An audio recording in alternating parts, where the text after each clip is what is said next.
നമസ്കാരം. ഭാരത് ലൈവിലേക്ക് സ്വാഗതം. ഭാരത് ലൈവിൻ്റെ എല്ലാ പ്രേക്ഷകർക്കും ഭാരത് ലൈവ് പ്രവർത്തകരുടെ ക്രിസ്മസ് ആശംസകൾ. നന്മയുടെയും സ്നേഹത്തിൻ്റെയും പ്രതീക്ഷയുടെയും സന്തോഷത്തിൻ്റെയും ആനന്ദത്തിൻ്റെയും ഒക്കെ ആ വലിയ സമ്മാനങ്ങൾ എല്ലാ പ്രേക്ഷകരിലേക്കും ഭാവിയിൽ എത്തട്ടെ എന്ന് ആത്മാർത്ഥമായി പ്രാർത്ഥിക്കുന്നു. നമ്മുടെ മുഖ്യമന്ത്രി ശ്രീ പിണറായി വിജയൻ ഇന്നലെ ഒരു പത്രസമ്മേളനം നടത്തി. ആ പത്രസമ്മേളനത്തിൽ അദ്ദേഹം പറഞ്ഞത് SIRമായി ബന്ധപ്പെട്ട് വലിയ ആശങ്കകൾ ഉണ്ട് എന്നാണ്.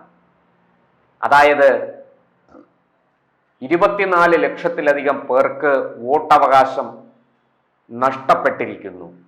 കരട് വോട്ടർ പട്ടികയിൽ നിന്ന് അവരെ നീക്കം ചെയ്തിരിക്കുന്നു. ഇതിൽ 6 ലക്ഷത്തി ചില്ലാനം പേർ മരിച്ചുപോയവരാണ്.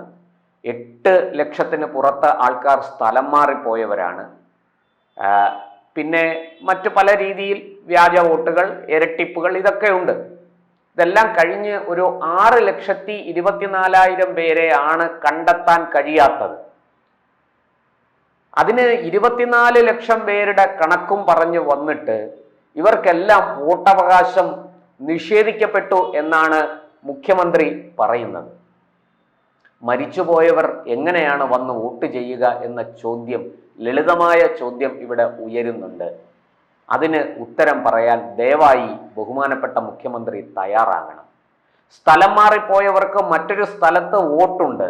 അവർ എങ്ങനെയാണ്, ഇവിടെ നിന്ന് താമസം മാറിപ്പോയവർ എങ്ങനെയാണ് ആ സ്ഥലത്ത് വീണ്ടും വോട്ട് ചെയ്യുന്നത്? അതിനുള്ള സാങ്കേതികത്വം, നിയമപരമായ ആനുകൂല്യം എന്താണ് എന്നുകൂടി കേരളത്തിലെ ജനങ്ങളോട് ഒന്ന് പറഞ്ഞു തന്നാൽ കൊള്ളാമായിരുന്നു. ഇനി കണ്ടെത്താനുള്ള 6,24,000 പേരുടെ കഥ നമുക്ക് പരിശോധിക്കാം. അവർക്ക് പരാതി സമർപ്പിക്കാം. ഹിയറിങ്ങിന് സമയം അനുവദിച്ചിട്ടുണ്ട്. പല ഘട്ടങ്ങളിൽ അതുണ്ട്. BLOമാരെ ചുമതലപ്പെടുത്തി രാഷ്ട്രീയ പാർട്ടികൾക്കെല്ലാം ഇതിൻ്റെ പകർപ്പുകൾ, കരട് വോട്ടർ പട്ടികയുടെ പകർപ്പുകൾ നൽകിയിട്ടുണ്ട്. എന്ന് മാത്രമല്ല, എന്യൂമറേഷൻ ഫോം, ഈ എന്യൂമറേഷൻ അപേക്ഷ വിതരണം ചെയ്തിട്ട് ആണ് അത് മടക്കി കിട്ടാത്തതിന്റെ കണക്കാണ് ഈ പറയുന്നത്. 6,24,000 പേർ. അതായത് മുഖ്യമന്ത്രി പറയുന്നത് നേരത്തെ ഉള്ള വോട്ടർ പട്ടിക അതേപടി അങ്ങ് അംഗീകരിച്ചു കൊള്ളണം എന്നാണ്. 2002 വോട്ടർ പട്ടികയുടെ അടിസ്ഥാനത്തിലാണ് SIR നടപടികൾ പുരോഗമിക്കുന്നത് എന്ന് നമുക്കറിയാം. ഇനി ഇതിൽ വിട്ടുപോയ പുതിയ വോട്ടർമാർക്ക് പേര് ചേർക്കാം. ഇതിനൊക്കെയുള്ള ഈ തെരഞ്ഞെടുപ്പ് കമ്മീഷൻ ഏകപക്ഷീയമായിട്ട് 24 ലക്ഷത്തി ചില്ലാനം പേരുടെ പേരുകൾ വെട്ടുകയല്ല ചെയ്തത്. വളരെ കൃത്യമായി സംസ്ഥാന സർക്കാരിന് കീഴിലുള്ള ജീവനക്കാരെ തന്നെ പ്രയോജനപ്പെടുത്തി അവരെ നിയോഗിച്ച് ഈ സ്പെഷ്യൽ ഇന്റൻസീവ് റിവിഷൻ എന്ന അതിതീവ്ര വോട്ടർ പട്ടിക പരിഷ്കരണ നടപടികൾ ചെയ്ത് മുന്നോട്ട് പോവുകയാണ്. ഇവിടെ എങ്ങനെയാണ് കള്ളത്തരം നടക്കുന്നത്? നിങ്ങളുടെ സർക്കാരിന് കീഴിൽ പണിയെടുക്കുന്നവരല്ലേ ഈ ജോലിയും ചെയ്യുന്നത്? നിങ്ങൾക്ക് അവരിൽ നിന്ന് വിവരങ്ങൾ ശേഖരിക്കാമല്ലോ.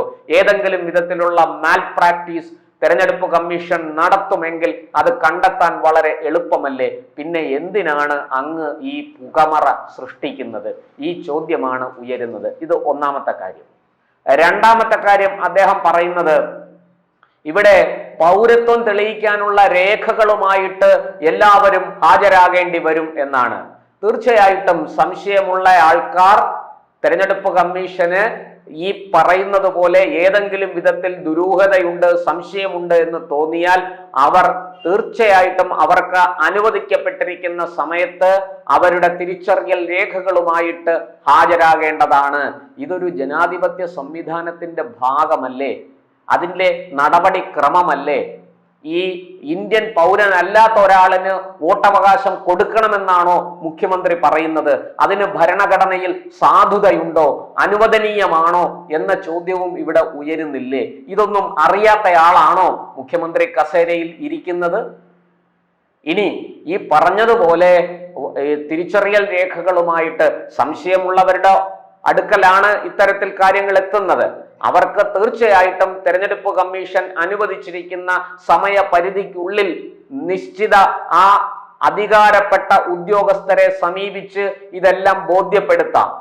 തുടർന്നും അവർ പട്ടികയിൽ നിന്ന് പുറത്താകുന്നെങ്കിൽ അവിടെ പരാതി കൊടുക്കാം. ഹിയറിംഗ് ഉണ്ട്. ജില്ലാ കളക്ടർ തൊട്ട് അങ്ങോട്ട് ചീഫ് ഇലക്ടറൽ ഓഫീസ് വരെ ഉള്ളവരെ സമീപിക്കാം. ഇത്രയും നടപടിക്രമങ്ങൾ നടത്താനുള്ള അവസരം സൃഷ്ടിക്കപ്പെട്ടിട്ടുണ്ട്. ഇനി ഇവിടെ ഒന്നും നീതി കിട്ടിയില്ലെങ്കിൽ നമുക്ക് കോടതികളുണ്ട്, കോടതിയെ ആശ്രയിക്കാം. ബീഹാറിലെ കഥ മറക്കണ്ട. ഏതാണ്ട് 55 ലക്ഷത്തിന് മുകളിൽ ആൾക്കാർ വോട്ടർ പട്ടികയിൽ നിന്ന്, കരട് വോട്ടർ പട്ടികയിൽ നിന്ന് നീക്കം ചെയ്യപ്പെട്ടിട്ട് ഉയർന്നത് 2 പരാതികളാണ്. സുപ്രീം കോടതി പോലും ആശ്ചര്യപ്പെട്ടു പോയി. ഇത്രയും ആൾക്കാർ നീക്കം ചെയ്യപ്പെട്ടിട്ടും എങ്ങനെയാണ് 2 പരാതികൾ മാത്രം ഉയരുന്നത്? അതിന്റെ അർത്ഥം ഈ അതിതീവ്ര വോട്ടർ പട്ടിക പരിഷ്കരണ നടപടികൾ സുതാര്യവും സത്യസന്ധവുമാണെന്നല്ലേ? അവിടെ യാതൊരു തരത്തിലുള്ള ക്രമരാഹിത്യവും, യാതൊരു തരത്തിലുള്ള വെള്ളം ചേർക്കലുകളും, യാതൊരു തരത്തിലുള്ള അനധികൃത വെട്ടിമാറ്റലുകളും വെട്ടിനിരത്തലുകളും നടന്നിട്ടില്ലെന്നല്ലേ അതിന്റെ അർത്ഥം എന്നാണ് സുപ്രീം കോടതി ചോദിച്ചത്. ഇവിടെ നമ്മുടെ മുഖ്യമന്ത്രി ഈ കാര്യത്തിൽ എടുക്കുന്ന നിലപാട് വളരെ സംശയാസ്പദമാണ്, ദുരൂഹമാണ്. തീർച്ചയായിട്ടും ഒരു ഇന്ത്യൻ പൗരന് പോലും വോട്ടവകാശം നഷ്ടപ്പെടാൻ പാടില്ല. അക്കാര്യത്തിൽ നമ്മളും ഉറച്ചു നിൽക്കുന്നു. ഒരു സംശയവും വേണ്ട അക്കാര്യത്തിൽ. പക്ഷേ ഇന്ത്യൻ പൗരനല്ലാത്ത ഒരാൾ പോലും ഈ വോട്ടവകാശം വിനിയോഗിക്കാൻ ഇടവരരുത് എന്ന കാര്യത്തിലും നമ്മൾ അതുപോലെ ഉറച്ചു നിൽക്കുന്നു. ഇവിടെ ഇപ്പോഴിതാ പുതുതായിട്ട് ഒരു പദ്ധതി കൊണ്ടുവരികയാണ്, നേറ്റിവിറ്റി കാർഡ്. ഇവിടെയുള്ള എല്ലാവർക്കും നേറ്റിവിറ്റി കാർഡ് കൊടുക്കാൻ പോവുകയാണ് സംസ്ഥാന സർക്കാർ. ഒന്നാമത്തെ ചോദ്യം, ഇതിനുള്ള അധികാരം സംസ്ഥാന സർക്കാരിനുണ്ടോ? നേറ്റിവിറ്റി സർട്ടിഫിക്കറ്റ് നമ്മൾ കൊടുക്കാറുണ്ട്. അത് കൂടുതലും വിദ്യാർത്ഥികളാണ് വാങ്ങുന്നത്. അവർ ഒരു വിദ്യാഭ്യാസ സ്ഥാപനത്തിൽ നിന്ന് മറ്റൊരു പുതിയ വിദ്യാഭ്യാസ സ്ഥാപനത്തിലേക്ക്, അല്ലെങ്കിൽ അതിന്റെ തലം മാറി വരുമ്പോൾ SSLC കഴിഞ്ഞ് +2 അല്ലെങ്കിൽ പോളിടെക്നിക്കില്, അല്ലെങ്കിൽ അത് കഴിഞ്ഞിട്ട് ഡിഗ്രിക്ക് ഒക്കെ ചേരാൻ വരുമ്പോൾ, ചില പ്രത്യേക പരീക്ഷകൾക്ക് അപ്ലൈ ചെയ്യുമ്പോൾ, അതിന് അപേക്ഷിക്കുമ്പോൾ നേറ്റിവിറ്റി സർട്ടിഫിക്കറ്റ് ആവശ്യമുണ്ട്. അത് വില്ലേജ് ഓഫീസിൽ നിന്നാണ് വാങ്ങുന്നത്. ഞാൻ എൻ്റെ വിദ്യാർത്ഥി ജീവിതകാലത്ത് പല അവസരങ്ങളിലും നേറ്റിവിറ്റി സർട്ടിഫിക്കറ്റ് വാങ്ങിയിട്ടുണ്ട്. അതിനുശേഷം എനിക്ക് നേറ്റിവിറ്റി സർട്ടിഫിക്കറ്റ് വാങ്ങേണ്ട സാഹചര്യമേ ഉണ്ടായിട്ടില്ല. അതിനുശേഷം ഞാൻ പല കാര്യങ്ങൾക്ക് സർക്കാർ സംവിധാനങ്ങളെ സമീപിച്ചിട്ടുണ്ട്. എനിക്ക് അവിടെ ഒന്നും യാതൊരു ബുദ്ധിമുട്ടും എനിക്ക് അനുഭവപ്പെട്ടിട്ടില്ല. ഇത്രയും കാലം ഇല്ലാത്ത ബുദ്ധിമുട്ട് എങ്ങനെയാണ് ഇനി വരിക എന്നുള്ളതാണ് ഇവിടെ ഉയരുന്ന ചോദ്യം. അപ്പോൾ നേറ്റിവിറ്റി സർട്ടിഫിക്കറ്റ് കൊടുക്കുന്നത് വില്ലേജ് ഓഫീസിൽ നിന്നാണ്. അവിടെ അത് കൃത്യമായി അതിനു വേണ്ടുന്ന അപേക്ഷ സമർപ്പിച്ചു കഴിഞ്ഞാൽ രേഖകൾ പരിശോധിച്ച് village officer nativity certificate issue ചെയ്യും. 6 മാസമാണ് അതിന്റെ കാലാവധി. വീണ്ടും നമുക്ക് എന്തെങ്കിലും ആവശ്യം നേരിട്ടാൽ വില്ലേജ് ഓഫീസറെ സമീപിച്ച് അത് വാങ്ങാവുന്നതാണ്. ഇത്തരത്തിൽ ഒരു മാനദണ്ഡം ഉണ്ടാക്കി വെച്ചത് എന്തെങ്കിലും കാരണം കാണുമെന്ന് മനസ്സിലാക്കിക്കൊള്ളുക. വളരെ കൃത്യമായിട്ട് ഈ നേറ്റിവിറ്റി സർട്ടിഫിക്കറ്റ് ദുരുപയോഗം ചെയ്യാതിരിക്കാൻ വേണ്ടിയിട്ടല്ലേ നമ്മുടെ സംവിധാനം ഇത്രയൊക്കെ മാനദണ്ഡങ്ങൾ അതിന് കൽപ്പിച്ചിരിക്കുന്നത്. ഇരിക്കട്ടെ, ഇപ്പോഴിതാ ഈ നേറ്റിവിറ്റി സർട്ടിഫിക്കറ്റ് കൊടുക്കുന്നത് എന്തടിസ്ഥാനത്തിലാണ്?